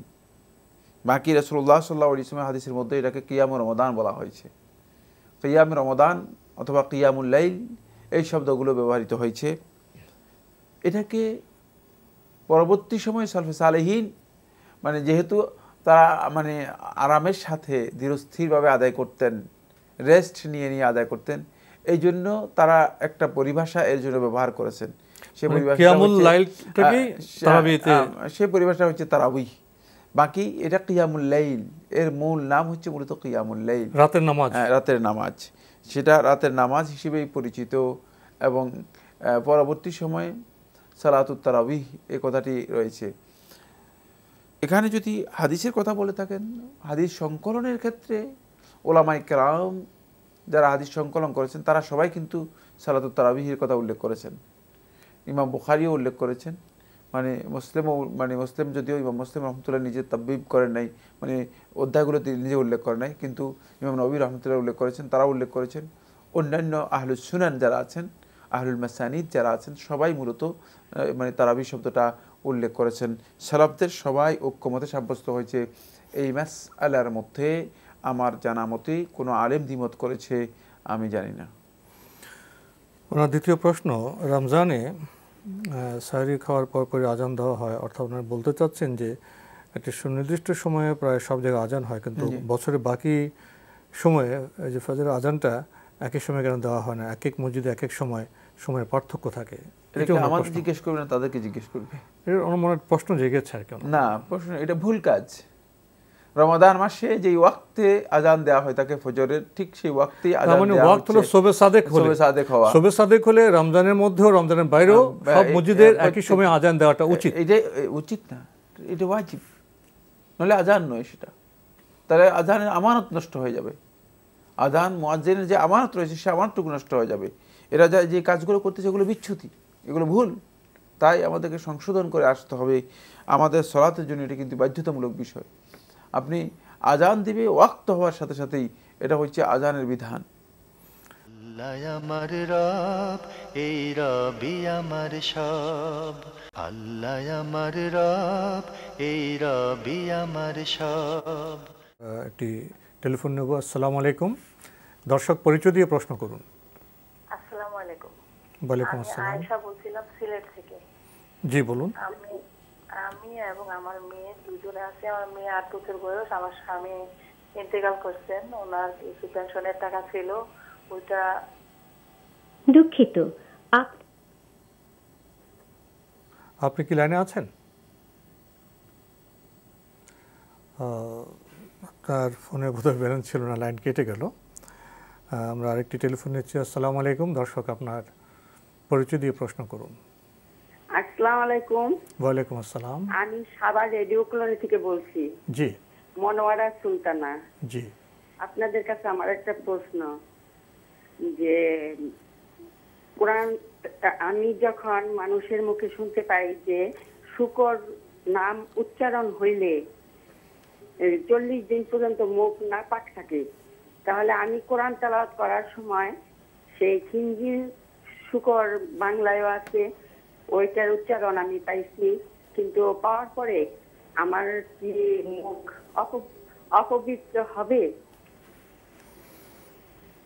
জি, ধন্যবাদ আপনাকে। পেয়েছেন তো প্রশ্ন? হ্যাঁ, প্রশ্ন পেয়েছি, খুব সুন্দর প্রশ্ন করেছেন। যে শুকর অথবা খিনজির যদি কেউ উচ্চারণ করে থাকে তাহলে 40 দিন পর্যন্ত তার মুখ নাপাক থাকবে না, এটি একেবারেই ভুয়া কথা, ভিত্তিহীন কথা, ভিত্তিহীন বক্তব্য, ভুল কথা। এটা প্রশ্নই আসে না। যে কারণ কোনো শয়তানের নাম উচ্চারণ করলে তো 40 দিন পর্যন্ত মুখ নাপাক থাকবে না। প্রশ্নই আসে না যে একটা প্রাণী যেটাকে আল্লাহ সুবহানাহু ওয়া তাআলা সৃষ্টি করেছেন, মানে এটার নাম উচ্চারণ করলে এই ধরনের হবে, এটি কোনো প্রাণী কোনো কিছুর মধ্যে নেই। উচ্চারণের মাধ্যমে মূলত মুখ অপবিত্র হওয়ার কিছুই নেই, অপবিত্রতার কিছু এর মধ্যে নেই। আমরা আরেকটি টেলিফোন নিচ্ছি। আসসালামু আলাইকুম। দর্শক আপনার পরিচয় দিয়ে প্রশ্ন করুন। আসসালামু আলাইকুম ওয়া রাহমাতুল্লাহ। ওয়ালাইকুম আসসালাম। জি বলুন। হুজুর, আমার একটা প্রশ্ন হলো, আমরা যে সফরত অবস্থায় যেটা কসর নামাজ বলে পড়ি, সেটা তো হলো আমরা জানি 2 রাকাত। হুজুর একটা আমি অনুষ্ঠানে দেখা অবস্থা হুজুর বলছে 4 রাকাত নামাজকে 2 রাকাত করে পড়া। এখানে কি শুধু ফরজ নামাজটাকে কসর হবে, না প্রত্যেক 4 রাকাত নামাজের জন্যই 2 রাকাত পড়লে হবে, না 4 রাকাত প্রত্যেক 4 রাকাতের জন্য 2 রাকাত করে পড়তে হবে? এটা হলো একটা প্রশ্ন। আর কসরটা হলো বাইরে থেকে যখন আমি বের হয়ে গেলাম, এখন আমি ঢাকা থেকে আমার হোম ডিস্ট্রিক্ট চাঁদপুরে রওনা করলাম, এখন আমি কি বাড়ি পোশাক পর্যন্ত অবস্থা থাকবো, না বাড়িতে পৌঁছে যাওয়ার পরে আমার এই মুসাফির অবস্থার হালতটা মাঝখানে অবস্থানে কোন সময় থেকে কোন জায়গায়? জি, তো ক্লিয়ার করুন। জি, ধন্যবাদ আপনাকে। কাসর নামাজ কি শুধু ফরজ নামাজের হবে না সুন্নতের হবে? ধন্যবাদ, এবার প্রশ্ন করেছেন। সফরত অবস্থায় কসর নামাজ ফরজ নামাজগুলোরই কসর, সুন্নত নামাজের কসরও নেই, সুন্নত নামাজই নেই। সফর মুসাফির ব্যক্তি সুন্নত না পড়াই হচ্ছে সুন্না। এই মশালাটি আরেকটি মশালা, সেটা হলো মুসাফির ব্যক্তি সুন্না পড়বেন না, শুধুমাত্র তিনি ফরজ সালাতগুলো কসর করবেন। যেখানে ফরজ সালাত তাকে ডিসকাউন্ট করে দেওয়া হচ্ছে, সেখানে সুন্নতের মানে প্রশ্ন কি আসবে? সুন্নত নবী সাল্লাল্লাহু আলাইহি ওয়াসাল্লাম পড়তেন না, শুধু সুন্নত মুআক্কাদা 2টাকে গুরুত্ব দিতেন। একটি হচ্ছে ফজরের 2 রাকাত সুন্নত, আর সালাতুল ভিতির রাসূল সাল্লাল্লাহু আলাইহি ওয়াসাল্লাম সফররত অবস্থায় পড়তেন। উনি আরেকটি প্রশ্ন করেছেন মুসাফিরের হালত প্রসঙ্গে। বাড়ি থেকে বের হয়ে উনি যে বাড়িতে ঢাকা থেকে বের হয়ে বাড়িতে পৌঁছা পর্যন্ত মুসাফির থাকবেন, হালতটা কি? হ্যাঁ, আপনি মুসাফির থাকবেন যদি আপনি রাস্তায় সফররত অবস্থায় থাকেন, কিন্তু নিজের বাড়িতে যদি পৌঁছে যান তাহলে আপনি মুসাফির নন। আপনি মুসাফির নন, নিজের বাড়িতে আপনি মুসাফির হবেন না, নিজের বাড়িতে আপনি কসর করবেন না, বরং ইকামতের নিয়ত করবেন, এটাই বিশুদ্ধ বক্তব্য। যেহেতু আপনার নিজের বাড়িতে তো সফরের যে পথ, সে পথে উনি মুসাফির, হ্যাঁ পথে কিন্তু মুসাফির থাকবেন। যখন পরিবার পরিজনের কাছে পৌঁছে যাবে তখন আপনি আর মুসাফির থাকবেন না। আমরা আরেকটি টেলিফোন নিচ্ছি। আসসালামু আলাইকুম। দর্শক, আপনার পরিচয় দিয়ে প্রশ্ন করুন। জি, আসসালামু আলাইকুম। ওয়ালাইকুম আমার নাম আসসালাম। শামসুল হাসান, আমি নোয়াখালী থেকে বলছি। জি ভাইয়া বলুন। একটা বিষয় জানার জন্য যে যদি ফরজ হয়ে থাকে এর আগে কি উমরা করা যাবে কিনা? ধন্যবাদ আপনাকে। পেয়েছেন তো প্রশ্ন? জি, হজ ফরজ হয়ে থাকে এর আগে উমরা করা যাবে কিনা? হ্যাঁ, উমরা করা জায়েজ। আপনি উমরা করতে পারেন। আপনি প্রথমে উমরাটা আদায় করে নেবেন, তারপরে আপনি হজ আদায় করবেন। প্রাসঙ্গিক আলোচনার বিষয়ে আপনি বলছিলেন যে রক্ত গ্রহণ করলেও রোজা ভঙ্গ হবে না। হ্যাঁ, রক্ত গ্রহণ মানে আমরা রক্ত মানে দানের বিষয়ে আরেকটি বিষয় মাসালা রয়ে গিয়েছে সেখানে, সেটা হলো এই মানে কাউকে রক্ত ডোনেট করা। এই মাসালা নিয়ে ওলামায়ে কেরামের মধ্যে দ্বিমত হয়েছে, কিন্তু বিশুদ্ধ বক্তব্য হচ্ছে তিনি রক্ত ডোনেট করতে পারবেন। কারণ হলো মানে রক্ত যদি ডোনেট করে থাকে এর মাধ্যমে মূলত এটাকে লা ইউতাবারু আকলান ওয়ালা শুরবান, এটাকে খাবারের মধ্যে অন্তর্ভুক্ত করা হয় না, পানীয়ের মধ্যে অন্তর্ভুক্ত করা হয় না, বরং মানে রক্ত ডোনেট করার মাধ্যমে তিনি মানে নিজের শরীর থেকে রক্ত বেরিয়ে গিয়েছে, মানে শরীরের ভিতরে কোনো জিনিস তিনি প্রবেশ করাননি। এখানে একটি বিষয় নিয়ে আলোচনা হবে, সেটা হচ্ছে এই যে এর মাধ্যমে তার মানে বড় ধরনের দুর্বলতা তৈরি হতে পারে। যদি কোনো কারণে তিনি মনে করেন যে তার দুর্বলতা তৈরি হয়েছে, তাহলে তার জন্য হাজাতের কারণে, প্রয়োজনের কারণে তার জন্য সিয়াম ভঙ্গ করা জায়েজ রয়েছে। কিন্তু তিনি ডোনেট করলে তার মূলত সিয়াম অটোমেটিকলি মানে বিনষ্ট হবে না, নষ্ট হবে না। ভঙ্গ হলে এটা পরে কি কাজা করতে হবে? যদি তিনি ভঙ্গ করেন তাহলে একটি কাজা করবেন, পরবর্তী সময় একটি কাজা করবেন। এবার আসতেছে যেটা, সেটা হলো মানে রক্ত গ্রহণ করা। রক্ত গ্রহণ করাটা রোজাদার ব্যক্তির জন্য যদি এমন হয় যে তার মানে আবশ্যক, জরুরি, অন্যথায় তার মানে প্রাণ বাঁচানো সম্ভব নয়, তাহলে একদল ওলামায়ে কেরাম বলেছেন তিনি রক্ত গ্রহণ করবেন। আর যদি সেটা আবশ্যক না হয় তাহলে উত্তম হচ্ছে যেটা, সেটা হলো এই তিনি মূলত সিয়ামরত অবস্থায় রক্ত গ্রহণ করবেন না, পরবর্তী সময়ে তিনি রক্ত গ্রহণ করবেন, তাহলে তার সিয়াম নষ্ট হবে না। জরুরি প্রয়োজনে রক্ত গ্রহণ করতে পারবেন, সিয়াম নষ্ট হবে না। জি, আমরা একটি টেলিফোন নিচ্ছি। আসসালামু আলাইকুম। দর্শক, আপনার পরিচয় দিয়ে প্রশ্ন করুন। ওয়ালাইকুম আসসালাম। আমি আব্দুল্লাহ আল মামুন কাটাবন থেকে বলতেছি। জি ভাইয়া বলুন। আমার একটাই প্রশ্নটা কি জাকাত সম্পর্কে। তো মানে আমি একটু কম্প্রিহেন্সিভলি অ্যান্সারটা চাইতেছি কি জাকাতের ব্যাপারে। মানে আমার বাবার বিজনেস আছে, তো বিজনেসের জন্য আর কি ইনভেস্টমেন্ট নিয়ে আছে। তো ইনভেস্টমেন্টের সাথে মানে ওয়ার্কিং ক্যাপিটালও আছে, আর আমাদের তো মিনি ফ্যাক্টরি আছে, মেশিনারিজ আছে, আর মানে আমাদের কারেন্ট অ্যাকাউন্ট, ব্যাংকের মধ্যে কারেন্ট অ্যাকাউন্ট আছে, কোনো সেভিং অ্যাকাউন্ট বা ডিপিএস অ্যাকাউন্ট নাই। তো আমাদের তো কারেন্ট অ্যাকাউন্ট আছে, ওখানে মানে প্রতি বছর মানে টাকা তো ফিক্সড হিসেবে থাকে না, প্লাস মানে বিল্ডিং বা ফ্যাক্টরি মেশিনারিজ বা সেগুলোর প্রতি জাকাত কিভাবে আসবে, বা মানে যে বিজনেস থাকে বিজনেসের উপরে কোনোভাবে কোনো জাকাতের স্কোপ আছে কিনা, আর মানে এই ব্যাপারে একটু কম্প্রিহেন্সিভ জানতে চাচ্ছি। আপনি আসলে যে প্রশ্ন করেছেন দীর্ঘ জবাবের অপেক্ষা রাখে আমরা সংক্ষেপে চেষ্টা করছি যে জাকাত প্রসঙ্গে ওনাদের ইনভেস্টমেন্ট আছে, ওয়ার্কিং ক্যাপিটাল আছে, মেশিনারিজ আছে, কারেন্ট অ্যাকাউন্ট আছে, বিল্ডিং আছে, বিজনেস আছে, সব মিলিয়ে জাকাতের রূপটা কি দাঁড়াবে?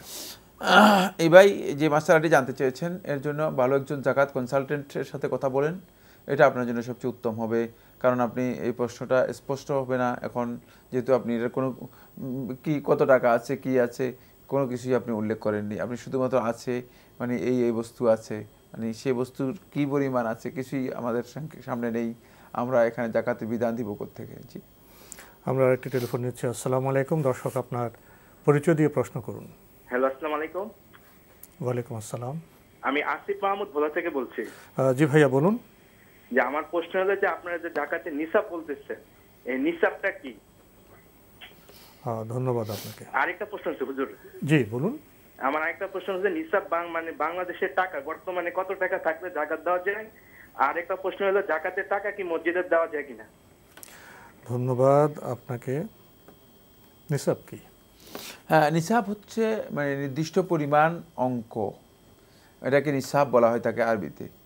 আর ওই নিসাবটা নির্দিষ্ট পরিমাণ অঙ্ক, এটা মূলত মানে জাকাতের মানে আর্থিক লেনদেনের ক্ষেত্রে মানে রৌপ্যের যেই নিসাব রয়েছে ওই নিসাবটাকে ধরা হয়ে থাকে। মানে রাসূলুল্লাহ সাল্লাল্লাহু আলাইহি ওয়াসাল্লামের পক্ষ থেকে রৌপ্যের যে নিসাবটা নির্ধারণ করে দিয়েছেন, নির্দিষ্ট পরিমাণ নির্ধারণ করে দিয়েছেন, ওই নির্দিষ্ট পরিমাণটাকেই মূলত নিসাব হিসেবে ধরা হয়ে থাকে। মানে সেটা হচ্ছে 595 গ্রাম রৌপ্যের মূল্য, 595 গ্রাম রৌপ্যের মূল্য।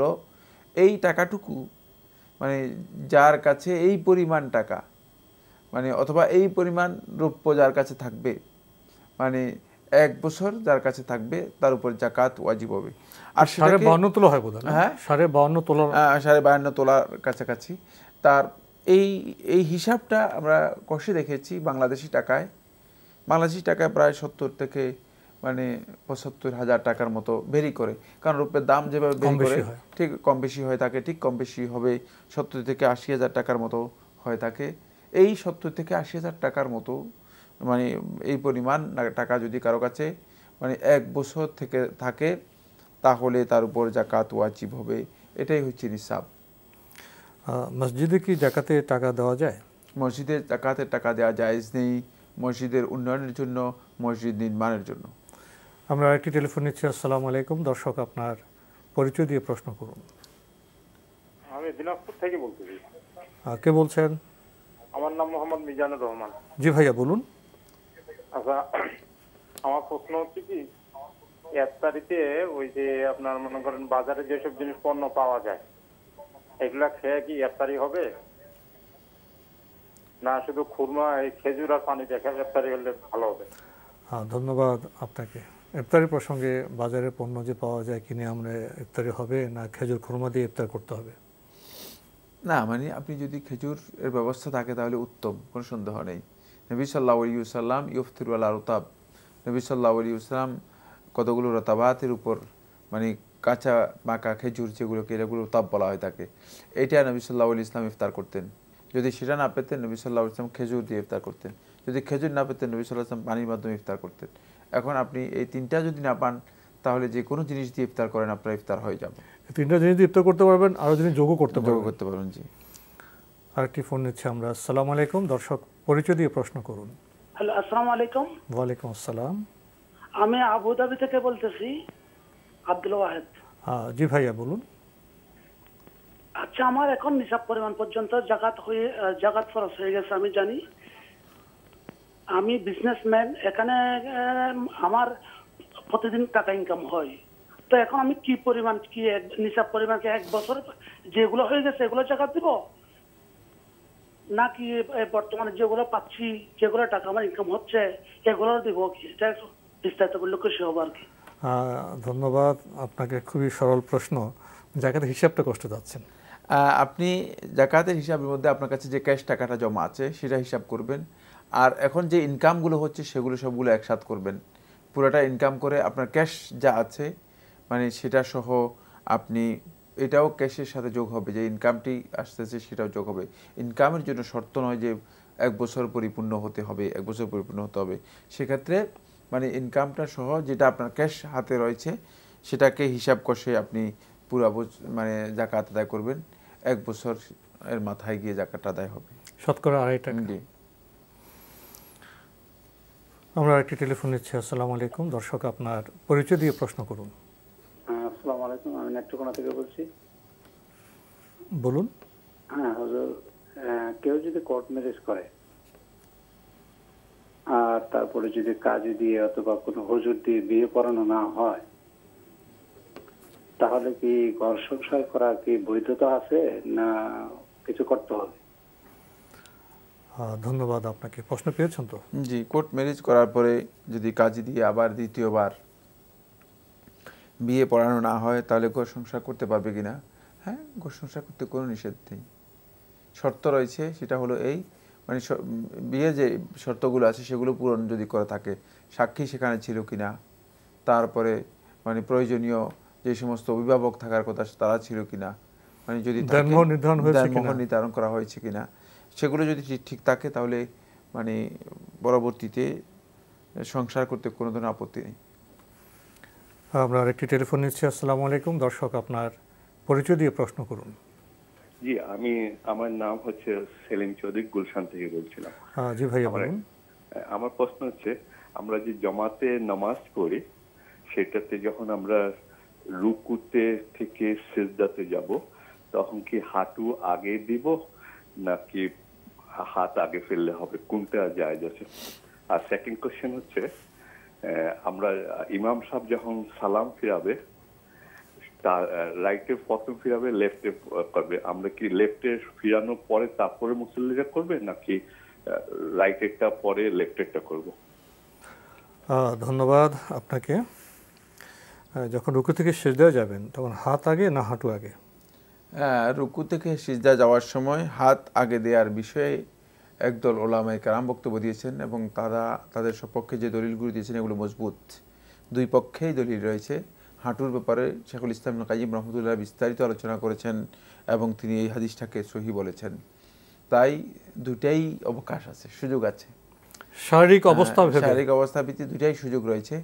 হাত আগে দিতে পারেন অথবা হাঁটু আগে দিতে পারেন, দুটাই সুন্নাহ দ্বারা প্রমাণিত হয়েছে।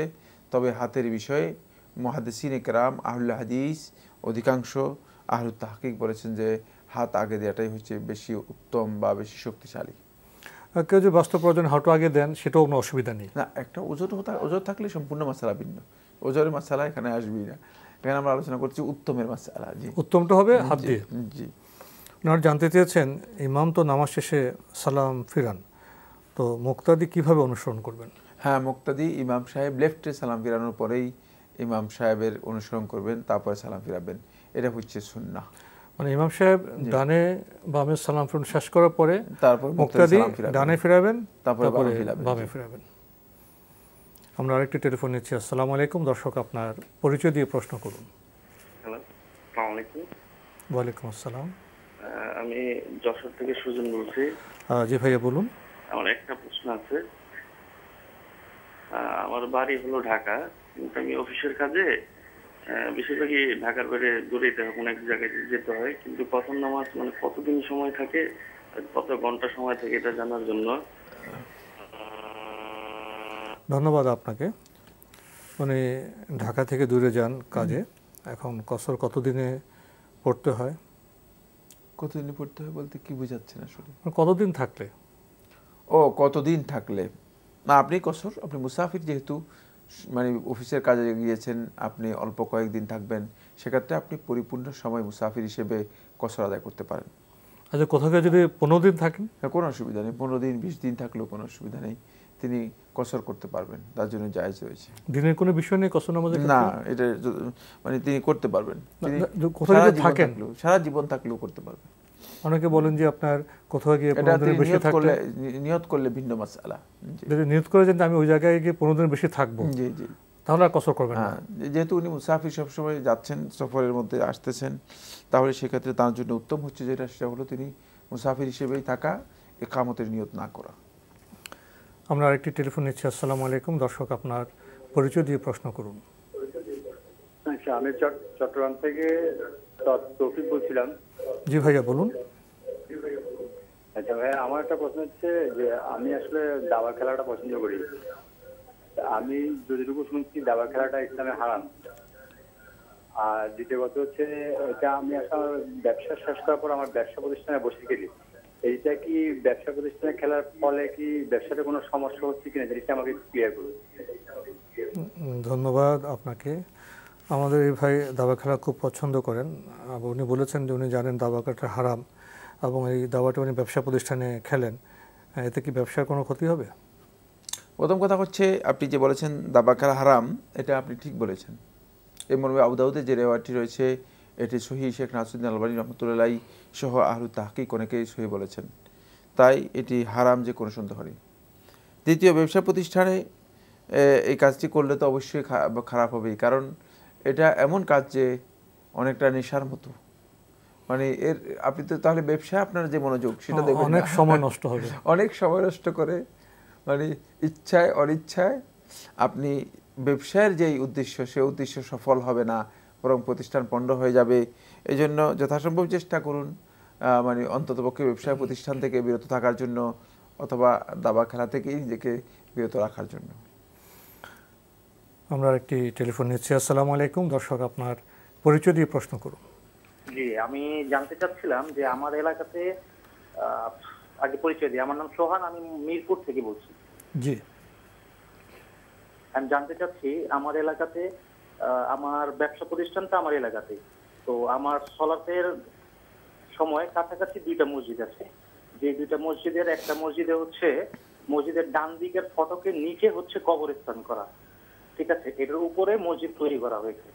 আর দ্বিতীয়টা হচ্ছে যে তার ডান দিকে কবরস্থান, এবং প্রায় শুক্রবারই দেখা যায় আর কি যে ওই মসজিদের যে বড় একজন মুতওয়াল্লি ছিল আর কি, ওনার কবরকে ঘিরে আর কি অনেকে সেজদা করে, তারপরে অনেক কিছু মানত করে, এবং ওইখানে একটা মিম্বারের মতো বড় করে করা আছে যেটার দরজা খুলে দেওয়া হয় ফ্রাইডে মানে জুম্মার নামাজের পরে। তো আমি জানতাম যে আমি জেনেছিলাম যে আসলে কবরের পাশে যদি মসজিদ থাকে তাহলে সেখানে সালাত আদায় করলে সালাত হবে না। আসলে ব্যাপারটা আমাকে একটু ক্লিয়ার করে দেবেন প্লিজ। ধন্যবাদ আপনাকে। পেয়েছেন তো প্রশ্ন? এই ভাইয়ের প্রশ্ন পেয়েছি। তার 2টি মসজিদের পরিচয় দিয়েছেন, 2টি মসজিদেই মানে কবরের মধ্যেই মসজিদ করা হয়েছে, সুতরাং এই মসজিদে সালাত আদায় করা জায়েজ নেই। এখান থেকে আপনি মানে যে মসজিদে কবর নেই সেই মসজিদে সালাত আদায় করুন, এই সালাত শুদ্ধ হবে না, কারণ রাসূলুল্লাহ সাল্লাল্লাহু আলাইহি ওয়াসাল্লাম নিষেধ করেছেন কবরের মধ্যে কবরস্থানে সালাত আদায় করতে। সুতরাং মসজিদ যেখানে কবরের মধ্যে করা হয়েছে, আবার যেখানে কবর পূজা করা হচ্ছে, সেজদা দেওয়া হচ্ছে, সেখানে সালাত আদায় করা জায়েজ নেই। আমরা আরেকটি টেলিফোন নিচ্ছি। আসসালামু আলাইকুম। দর্শক, আপনার পরিচয় দিয়ে প্রশ্ন করুন। জি, আসসালামু আলাইকুম। ওয়ালাইকুম আসসালাম। আমি কুমিল্লা থেকে বলছি, মোহাম্মদ গোলাম ফারুক। জি ভাইয়া বলুন।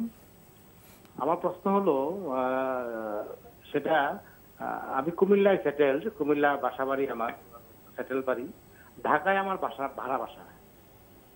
তো আমার প্রশ্ন হলো আমি যখন ঢাকায় যাই দেখা গেল যে আমার কাজের স্বার্থে 2 দিন 3 দিন 4 দিন 5 দিন থাকি, এর বেশি হয় না। তো সেই ক্ষেত্রে ঢাকার বাসায় আমি যে নামাজ আদায় করব সেটা কি আমি কসর আদায় করব না পুরা নামাজে আদায় করতে হবে? ধন্যবাদ আপনাকে। পেয়েছেন তো প্রশ্ন? জি পেয়েছি। নিজের বাসায় আপনি আসলে মুসাফির হওয়ার কোনো কারণ নেই, আপনার বাসায় আপনি আসার পরে মানে স্থায়ী ঠিকানাও আপনি কসর করবেন না, আর যেখানে আপনার থাকছেন ভাড়া করে সেখানেও করবেন না, খাওয়ার ব্যবস্থা আছে, সবই আছে, সুতরাং মুসাফির হওয়ার কোনো সুযোগ নেই। তবে পথে আপনি কসর করতে পারেন, পথে মুসাফির হিসেবে কসর করা আপনার জন্য জায়েজ রয়েছে। প্রিয় দর্শক, সময়ের কারণে আজকে আমরা প্রশ্ন নিতে পারছি না, এখানেই শেষ করতে হচ্ছে। ডক্টর মোহাম্মদ সাইফুল্লাহ, আপনাকে অনেক ধন্যবাদ। আপনাকে অনেক অনেক ধন্যবাদ। প্রিয় দর্শক, আপনারা আমাদের অনুষ্ঠানে এনটিভি অনলাইনেও দেখতে পারবেন। ভিজিট করুন www.ntvbd.com। দর্শক, আপনারা সবাই নিরাপদে থাকুন, থাকুন শান্তিতে। আসসালামু আলাইকুম। আমার রব, এই রবি আমার সব, দামে দামে তন মনে তারি অনুভব। আল্লাহ আমার রব, এই রবি আমার সব।